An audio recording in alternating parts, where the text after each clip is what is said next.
जिनके नाम थे हीरा और मोती। दोनों पछाई जाति के थे, देखने में सुंदर, काम में चौकस, दिल में ऊंचे। बहुत दिनों से साथ रहते रहते दोनों में भाईचारा हो गया था। दोनों आमने सामने या आसपास बैठे हुए एक दूसरे से मूक भाषा में विचार विनिमय करते थे। एक दूसरे के मन की बात कैसे समझ जाता था, हम नहीं कह सकते।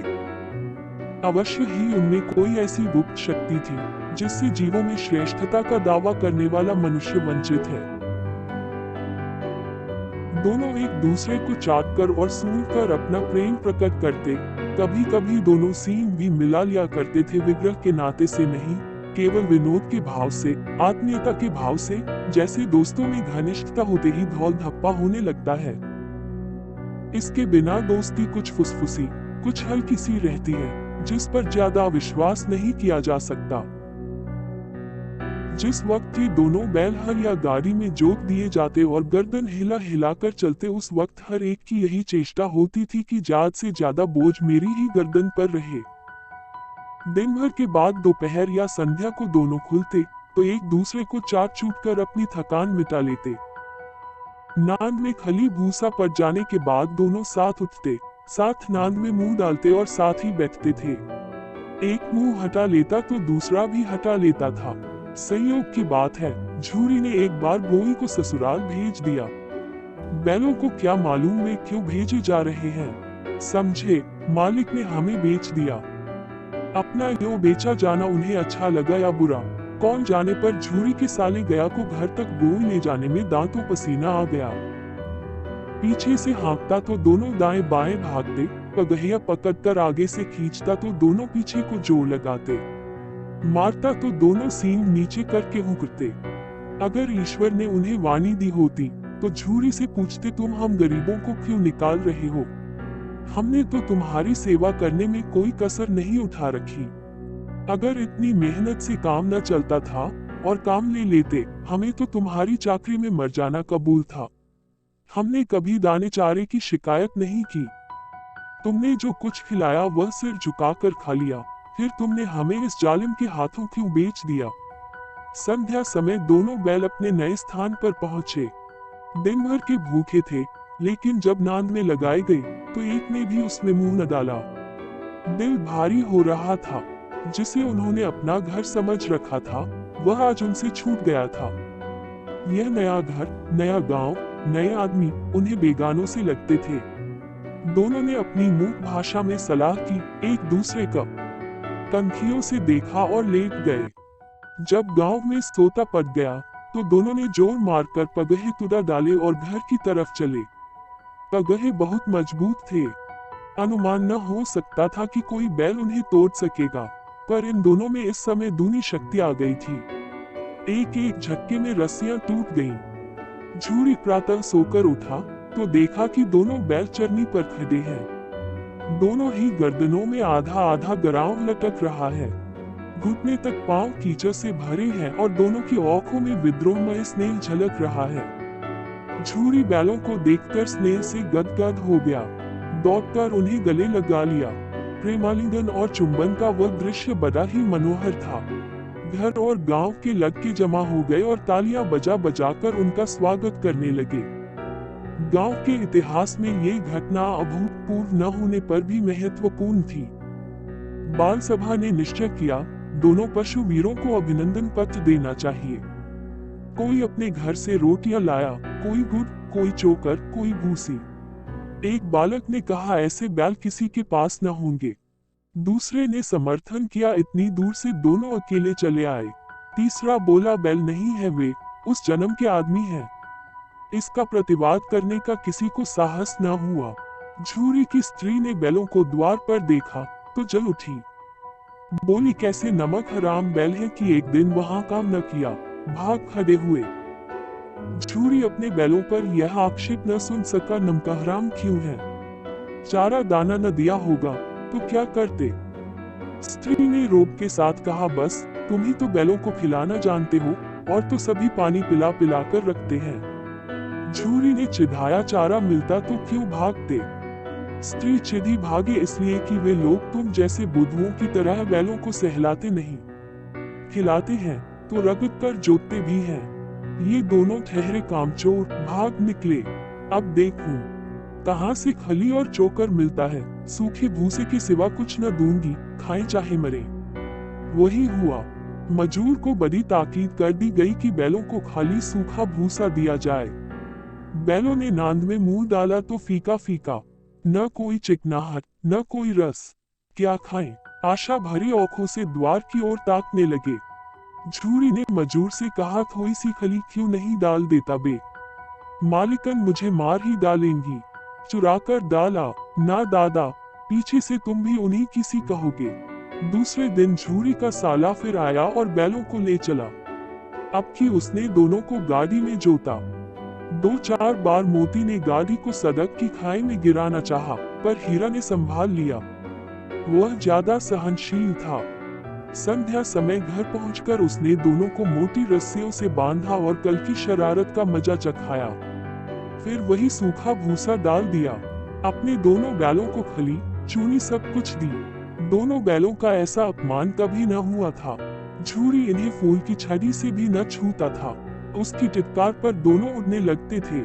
यहाँ मार पड़ी, आहत सम्मान की व्यथा तो थी ही, उस पर मिला सूखा भूसा। नांद की तरफ औंखें तक न उठाई। दूसरे दिन गया ने बैलों को हल में जोता, पर इन दोनों ने जैसे पांव न उठाने की कसम खा ली थी। वह मारते मारते थक गया, पर दोनों ने पांव न उठाया। एक बार जब उस निर्दयी ने हीरा की नाक पर खूब डंडे जमाए, तो मोती का गुस्सा काबू के बाहर हो गया। हल लेकर भागा। हल, रस्सी, जुआ, जोत सब टूट टाट कर बराबर हो गया। गले में बड़ी बड़ी रस्सियां न होती तो दोनों पकड़ाई में न आते। हीरा ने मूक भाषा में कहा, भागना व्यर्थ है। मोती ने उत्तर दिया, तुम्हारी तो इसने जान ही ले ली थी। अब की बड़ी मार पड़ेगी। तने दो, बैल का जन्म लिया है तो मार से कहां तक बचेंगे। गया 2 आदमियों के साथ दौड़ा आ रहा है। दोनों के हाथों में लाठियां हैं। मोती बोला, कहो तो दिखा दूं कुछ मजा मैं भी। लाठी लेकर आ रहा है। हीरा ने समझाया, नहीं भाई, खड़े हो जाओ। मुझे मारेगा तो मैं भी 1-2 को गिरा दूंगा। नहीं, हमारी जाति का ये धर्म नहीं है। मोती दिल में ऐंठ कर रह गया। गया आ पहुंचा और दोनों को पकड़कर ले चला। कुशल हुई कि उसने इस वक्त मारपीट न की, नहीं तो मोती भी पलट पड़ता। उसके तेवर देखकर गया और उसके सहायक समझ गए कि इस वक्त टाल जाना ही मसलहत है। आज दोनों के सामने फिर वही सूखा भूसा लाया गया। दोनों चुपचाप खड़े रहे। घर के लोग भोजन करने लगे। उस वक्त छोटी सी लड़की 2 रोटियां लिए निकली और दोनों के मुंह में देकर चली गई। उस एक रोटी से इनकी भूख तो क्या शांत होती, पर दोनों के हृदय को मानो भोजन मिल गया। यहाँ भी किसी सज्जन का बास है। लड़की भैरों की थी। उसकी माँ मर चुकी थी। सौतेली माँ मारती रहती थी, इसलिए इन बैलों से उसे एक प्रकार की आत्मीयता हो गई थी। दोनों दिन भर जोते जाते, डंडे खाते, अटते। शाम को थान पर बांध दिए जाते और रात वही बालिका उन्हें 2 रोटियां खिला जाती। प्रेम के इस प्रसाद की यह बरकत थी कि 2-2 गाल सूखा भूसा खाकर भी दोनों दुर्बल न होते थे, मगर दोनों की आंखों में रोम रोम में विद्रोह भरा हुआ था। एक दिन मोती ने मूक भाषा में कहा, अब तो नहीं सहा जाता हीरा। क्या करना चाहते हो? एक आध को सीगों पर उठाकर फेंक दूंगा। लेकिन जानते हो, वह प्यारी लड़की जो हमें रोटियां खिलाती है, उसी की लड़की है जो इस घर का मालिक है। ये बेचारी अनाथ न हो जाएगी तो मालकिन को न फेंक दूं। वही तो उस लड़की को मारती है। लेकिन औरत जात पर सींग चलाना मना है, ये भूले जाते हो। तुम तो किसी तरह निकलने ही नहीं देते। बताओ, तुड़ाकर भाग चले। हाँ, यह मैं स्वीकार करता, लेकिन इतनी मोटी रस्सी टूटेगी कैसे? इसका उपाय है। पहले रस्सी को थोड़ा सा चबा लो, फिर एक झटके में जाती है। रात को जब बालिका रोटियां खिलाकर चली गई, दोनों रस्सियां चबाने लगे, पर मोटी रस्सी मुंह में न आती थी। बेचारे बार बार जोर लगाकर रह जाते थे। सहसा घर का द्वार खुला और वही बालिका निकली। दोनों सिर झुकाकर उसका हाथ चाटने लगे। दोनों की पूंछें खड़ी हो गईं। उसने उनके माथे सहलाए और बोली, खोले देती हूँ। चुपके से भाग जाओ, नहीं तो यहाँ लोग मार डालेंगे। आज घर में सलाह हो रही है कि इनकी नाकों में नाक डाल दी जाए। उसने गराव खोल दिया, पर दोनों चुपचाप खड़े रहे। मोती ने अपनी भाषा में पूछा, अब चलते क्यों नहीं? हीरा ने कहा, चले तो, लेकिन कल इस अनाथ पर आफत आएगी, सब इसी पर संदेह करेंगे। सहसा बालिका चिल्लाई, दोनों फूफा वाले बैल भागे जा रहे हैं। ओ दादा, दोनों बैल भागे जा रहे हैं, जल्दी दौड़ो।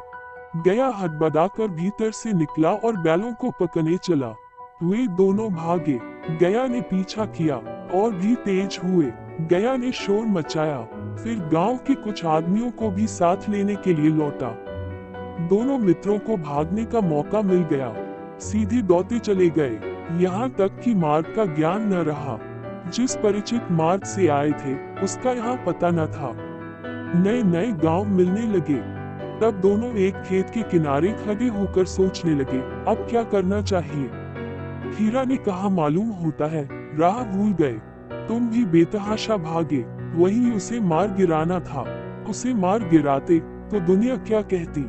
वो अपना धर्म छोड़ दे, लेकिन हम अपना धर्म क्यों छोड़ दें। दोनों भूख से व्याकुल हो रहे थे। खेत में मटर खड़ी थी, चरने लगे, रह रहकर आहट ले लेते थे, कोई आता तो नहीं है। जब पेट भर गया, दोनों ने आजादी का अनुभव किया तो मस्त होकर उछलने कूदने लगे। पहले दोनों ने डकार ली, फिर सींग मिलाए और एक दूसरे को ठेलने लगे। मोती ने हीरा को कई कदम हटा दिया, यहाँ तक कि वह खाई में गिर गया। तब उसे भी क्रोध आया, संभल कर उठा और फिर मोती से भिड़ गया। मोती ने देखा खेल में झगड़ा हुआ चाहता है तो किनारे हट गया। अरे यह क्या, कोई सांड दौड़ता चला आ रहा है। हाँ, सांड ही है। वह सामने आ पहुंचा। दोनों मित्र बगले झांक रहे हैं। सांड पूरा हाथी है, उससे भिड़ना जान से हाथ धोना है, लेकिन न भिड़ने पर भी जान बचती नहीं नजर आती। इन्हीं की तरफ आ भी रहा है। कितनी भयंकर सूरत है। मोती ने मूक भाषा में कहा, बुरे फंसे, जान बचेगी, कोई उपाय सोचो। हीरा ने चिंतित स्वर में कहा, अपने घमंड से फूला हुआ है, आरजू विनती न सुनेगा, भाग क्यों न चले। भागना कायरता है तो फिर यही मरो। बंदा तो 9 2 11 होता है, और जो 2 आए तो फिर कोई उपाय सोचो जल्द। उपाय यही है कि उस पर दोनों जने एक साथ चोट करें। मैं आगे से रगड़ देता हूँ, तुम पीछे से रगड़ो, दोहरी मार पड़ेगी तो भाग खड़ा होगा। मेरी ओर झपटे, तुम बगल से उसके पेट में सींग घुसक देना।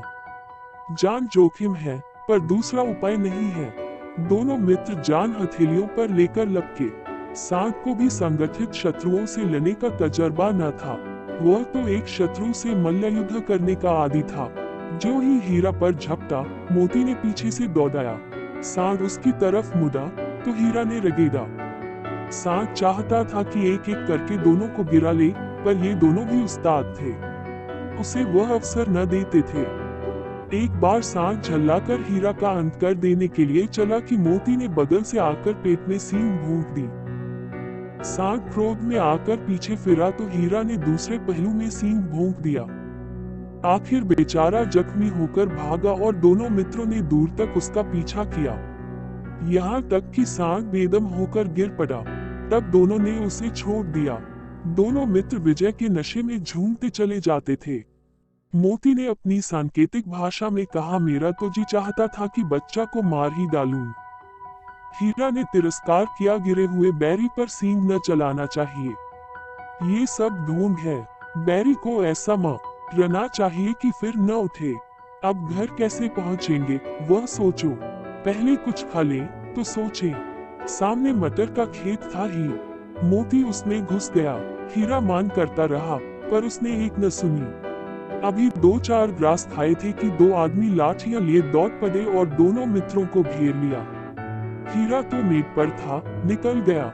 मोती सींचे हुए खेत में था, उसके खुर कीचड़ में धंसने लगे, न भाग सका, पकड़ लिया। हीरा ने देखा संगी संकट में है तो लौट पड़ा, फंसेंगे तो दोनों फंसेंगे। रखवालों ने उसे भी पकड़ लिया। प्रातःकाल दोनों मित्र कांजी हाउस में बंद कर दिए गए। दोनों मित्रों को जीवन में पहली बार ऐसा साबिका पड़ा कि सारा दिन बीत गया और खाने को एक तिनका भी न मिला। समझ ही में न आता था, ये कैसा स्वामी है। इससे तो गया फिर भी अच्छा था। यहाँ कई भैंसें थीं, कई बकरियां, कई घोड़े, कई गधे, पर किसी के सामने चारा न था। सब जमीन पर मुर्दों की तरह पड़े थे। कई तो इतने कमजोर हो गए थे कि खड़े भी नहीं हो सकते थे। सारा दिन दोनों मित्र फाटक की ओर टकटकी लगाए ताकते रहे, पर कोई चारा लेकर आता न दिखाई दिया। तब दोनों ने दीवार की नमकीन मिट्टी चाटनी शुरू की, पर इससे क्या तृप्ति होती। रात को भी जब कुछ भोजन न मिला, तो हीरा के दिल में विद्रोह की ज्वाला दहक उठी। मोती से बोला, अब तो नहीं रहा जाता मोती। मोती ने सिर लटकाए हुए जवाब दिया, मुझे तो मालूम होता है प्राण निकल रहे हैं। इतनी जल्द हिम्मत न हारो भाई, यहाँ से भागने का कोई उपाय निकालना चाहिए। आओ दीवार तोड़ डालें। मुझसे तो अब कुछ नहीं होगा। बस इसी बूते पर अकते थे। सारी अकड़ निकल गई। बाड़े की दीवार कच्ची थी। हीरा मजबूत तो था ही, अपने नुकीले सींग दीवार में गदा दिए और जोर मारा, तो मिट्टी का एक चिप्पड़ निकल आया। फिर तो उसका साहस बढ़ा। इसने दौड़ दौड़ कर दीवार पर चोटी की और हर चोट में थोड़ी थोड़ी मिट्टी गिराने लगा। उसी समय कांजी हाउस का चौकीदार लालटेन लेकर जानवरों की हाजिरी लेने निकला। हीरा का उजापन देखकर उसने उसे कई डंडे रसीद किए और मोटी सी रस्सी से बांध दिया। मोती ने पड़े पड़े कहा, आखिर मार खाए क्या मिला। अपने बूते भर जोर तो मार दिया। ऐसा जोर मारना किस काम का कि और बंधन में पड़ गए। जोर तो मारता ही जाऊंगा, चाहे कितने ही बंधन पड़ते जाएं। जान से हाथ धोना पड़ेगा, कुछ परवाह नहीं, यूं भी मरना ही है। सोचो, दीवार खुद जाती तो कितनी जानें बच जाती। इतने भाई यहाँ बंद हैं, किसी के देह में जान नहीं है। 2-4 दिन और यही हाल रहा तो सब मर जाएंगे। हाँ, ये बात तो है। अच्छा, तो ला, फिर मैं भी जोर लगाता हूँ। मोती ने भी दीवार में उसी जगह सींग मारा। थोड़ी सी मिट्टी गिरी तो हिम्मत और बढ़ी। फिर तो वह दीवार में सींग लगाकर इस तरह जोर करने लगा, मानो किसी प्रतिद्वंद्वी से लड़ रहा है। आखिर कोई 2 घंटे की जोर आजमाई के बाद दीवार ऊपर से लगभग 1 हाथ गिर गई। उसने दूनी शक्ति से दूसरा धक्का मारा तो आधी दीवार गिर पड़ी। दीवार का गिरना था कि अधमरे से पड़े हुए सभी जानवर चेत उठे। तीनों घोड़ियां सरपट भाग निकली, फिर बकरियां निकली। इसके बाद भैंसें भी खिसक गईं, पर गधे अभी तक ज्यों के त्यों खड़े थे। हीरा ने पूछा, तुम दोनों क्यों नहीं भाग जाते? एक गधे ने कहा, जो कहीं फिर पकड़ लिए जाएं, तो क्या हरज है, अभी तो भागने का अवसर है। हमें तो डर लगता है, हम यहीं पड़े रहेंगे। आधी रात से ऊपर जा चुकी थी। दोनों गधे अभी तक खड़े सोच रहे थे कि भागे या न भागे। मोती अपने मित्र की रस्सी तोड़ने में लगा हुआ था। जब वह हार गया तो हीरा ने कहा, तुम जाओ, मुझे यहीं पड़ा रहने दो, शायद कहीं भेंट हो जाए। मोती ने आंखों में आंसू लाकर कहा, तुम मुझे इतना स्वार्थी समझते हो हीरा? हम और तुम इतने दिनों एक साथ रहे हैं, आज तुम विपत्ति में पड़ गए तो मैं तुम्हें छोड़कर अलग हो जाऊं। हीरा ने कहा, बहुत मार पड़ेगी, लोग समझ जाएंगे ये तुम्हारी शरारत है। मोती गर्व से बोला, जिस अपराध के लिए तुम्हारे गले में बंधन पड़ा, उसके लिए अगर मुझ पर मार पड़े तो क्या चिंता। इतना तो हो ही गया कि 9-10 प्राणियों की जान बच गई। वे सब तो आशीर्वाद देंगे। ये कहते हुए मोती ने दोनों गधों को सींगों से मार मारकर बाड़े के बाहर निकाला और तब अपने बंधु के पास आकर सो रहा। भोर होते ही मुंशी और चौकीदार तथा अन्य कर्मचारियों में कैसी खलबली मची, इसके लिखने की जरूरत नहीं। बस इतना ही काफी है कि मोती की खूब मरम्मत हुई और उसे भी मोटी रस्सी से बांध दिया। 1 सप्ताह तक दोनों मित्र बंधे पड़े रहे। किसी ने चारे का एक तिल भी न डाला। हाँ, एक बार पानी दिखा दिया जाता था, यही उनका आधार था। दोनों इतने दुर्बल हो गए थे कि उठा तक न जाता, ठठरियां निकल आई थी। एक दिन बाड़े के सामने डुबकी बजने लगी और दोपहर होते होते वहां 50-60 आदमी जमा हो गए। तब दोनों मित्र निकाले गए और उनकी देखभाल होने लगी। लोग आकर उनकी सूरत देखते और मन फीका करके चले जाते। ऐसे मृतक बैलों का कौन खरीदार होता। सहसा एक दधिल आदमी, जिसकी आंखें लाल थी और मुद्रा अत्यंत कठोर, आया और दोनों मित्रों के कूल्हों में उंगली गोदकर मुंशी जी से बातें करने लगा। उसका चेहरा देखकर अंतर्ज्ञान से दोनों मित्रों के दिल कांप उठे। वो कौन है और उन्हें क्यों टटोल रहा है, इस विषय में उन्हें कोई संदेह न हुआ। दोनों ने एक दूसरे को भीत नेत्रों से देखा और सिर झुका लिया। हीरा ने कहा गया कि घर से नाहक भागे, अब जान न बचेगी। मोती ने श्रद्धा के भाव से उत्तर दिया, कहते हैं भगवान सबके ऊपर दया करते हैं, उन्हें हमारे ऊपर क्यों दया नहीं आती। भगवान के लिए हमारा मरना जीना दोनों बराबर है। चलो अच्छा ही है, कुछ दिन उसके पास तो रहेंगे। एक बार भगवान ने उस लड़की के रूप में हमें बचाया था, क्या अब न बचाएंगे। यह आदमी छुरी चलाएगा, देख लेना। तो क्या चिंता है, मांस, खाल, सींग, हड्डी सब किसी न किसी काम आ जाएगी। नीलाम हो जाने के बाद दोनों मित्र उस दधियल के साथ चले। दोनों की बोटी बोटी कांप रही थी। बेचारे पांव तक न उठा सकते थे, पर भय के मारे गिरते पत्ते भागे जाते थे, क्योंकि वह जरा भी चाल धीमी हो जाने पर जोर से डंडा जमा देता था। राह में गाय बैलों का रेवड़ हरे हरे हार में चढ़ता नजर आया।